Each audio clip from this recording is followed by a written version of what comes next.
Bonjour à toutes, bonjour à tous, bienvenue dans ce journal tout en images du lundi 23 juin 2025. À la une ce soir, nous reviendrons bien entendu sur le terrible incendie survenu ce week-end à l'école des TEP d'Annecy. 2 jours après le drame, la municipalité s'organise. Puis en ce début d'été, nous vous proposerons de vous jeter à l'eau pour découvrir le Pacraft, reportage à suivre dans ce journal.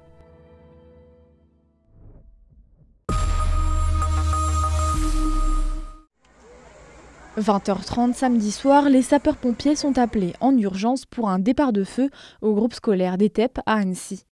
Malgré les 80 soldats du feu déployés, l'école maternelle part en fumée et l'école élémentaire est-elle inutilisable. Aujourd'hui, les pompiers restent sur leur garde. On met en place ce qu'on appelle une surveillance, c'est-à-dire qu'on a des équipes qui régulièrement viennent jeter un petit coup d'œil pour s'assurer qu'il n'y a pas de reprise de feu. Néanmoins, la quasi-totalité du combustible a brûlé. Donc à part des petits foyers résiduels et des petites fumerolles, il n'y a plus rien à craindre du bâtiment. Ce lundi et mardi, le groupe scolaire est donc fermé et un service de garde d'enfants a été mis en place par la ville. Alors les écoliers seront-ils en vacances avant l'heure ? Pas question, d'après le recteur de l'Académie de Grenoble. Le principe, c'est que les vacances ne sont pas avancées. Ça fait à peu près 300 élèves.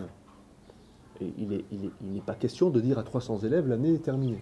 Ce lundi matin, une réunion était organisée entre la mairie et une équipe pédagogique encore sous le choc pour écouter mais aussi organiser la suite.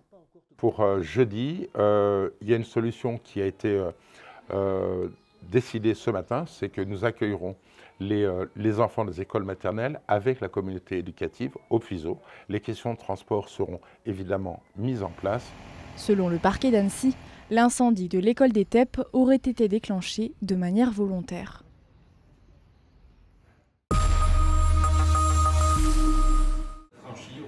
Deuxième saison pour Bertrand Salanon à la direction de Bonlieu. Objectif, maintenir une programmation ouverte à tous les publics tout en posant de nouveaux repères. 71 spectacles, environ 200 représentations et 100 000 places proposées, le tout avec des tarifs inchangés. Mon prédécesseur a fait un travail remarquable pendant 27 ans et je me reconnais beaucoup dans des choix qu'il a fait. Donc mon idée était de poursuivre le geste, mais poursuivre le geste, c'est aussi penser l'avenir et c'est aussi penser à un contexte qui est différent. Et puis mon idée a été d'éditorialiser un petit peu plus l'action de la scène nationale en travaillant sur des attentions au milieu, au vivant, au milieu social, au milieu économique. Du théâtre, de la danse, du cirque, de la musique, une programmation éclectique avec des spectacles pour tous les âges. Parmi les temps forts annoncés, Staying Live, une semaine spéciale en février, transformera la scène en grand studio radio. D'avoir des spectacles, d'avoir des ateliers, d'avoir des tables rondes, des rencontres et d'interroger un peu le monde, avoir comme ça une espèce d'endroit de donner la parole et d'avoir un endroit qui est entre l'art et le journalisme et d'explorer beaucoup ce monde à travers la figure des femmes. La saison débutera fin septembre avec un grand spectacle tout public entre théâtre et cabaret. L'histoire vraie des sœurs Hilton, deux siamoises au destin incroyable. Il y a des lanceurs de couteaux, il y a des bonimenteurs, il y a des musiciens, il y a un chien, et tout se passe comme ça, où on rentre dans l'histoire et la frénésie de cette histoire. C'est très très drôle, c'est possible de voir ce spectacle-là à tous les âges, et donc c'est un spectacle qui va ouvrir la saison un peu en fanfare. Chaque spectacle est joué au moins 2 fois jusqu'à 6 pour certains, notamment dans les formats cirque. Les places seront disponibles dès le 30 août et pour s'y retrouver, un site internet refait à neuf et une brochure plus claire sont disponibles dès cette semaine.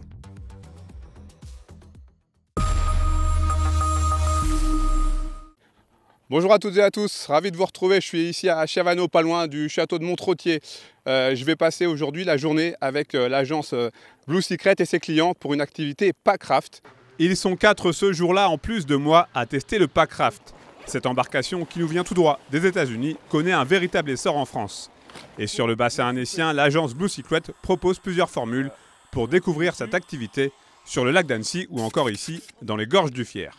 L'avantage du Pacraft, c'est que le bateau ne prend que très peu de place, car il tient dans un sac à dos. Et une fois les étapes du déroulage et du gonflage terminées, place à la navigation. Au programme du jour, environ 5 km de descente à travers les gorges du Fier. Quand on embarque sur une rivière, ça donne tout de suite une dimension d'aventure à notre voyage ou à notre journée. Et je pense que c'est ça que les gens viennent rechercher, c'est ce côté inaccessible, ces petits endroits préservés. Là, tu vois, on est tout seul, il n'y a personne. De temps en temps, on croise un pêcheur, un autre groupe de kayakistes. Mais c'est vraiment un moment où on vit le moment présent. Vivre le moment présent, c'était bien mon intention et celle de mes compagnons d'aventure. Avec le Packcraft, on découvre autrement la nature. Et même si le niveau de l'eau ce jour-là n'était pas très élevé, le passage des rapides peut s'accompagner de quelques sensations.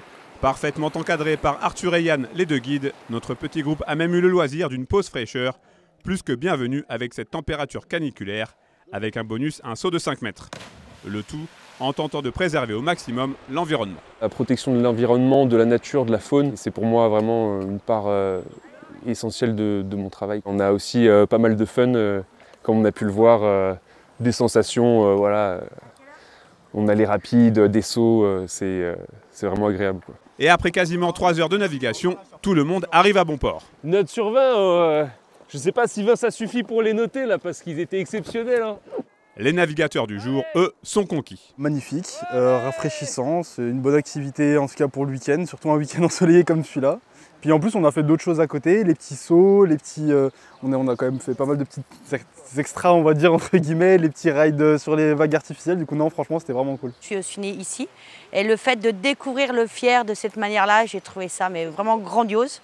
Il manquait un peu d'eau pour un peu plus de rapidité, mais autrement non, c'était génial. C'était un peu une activité surprise, je ne savais pas du tout ce qu'on allait faire.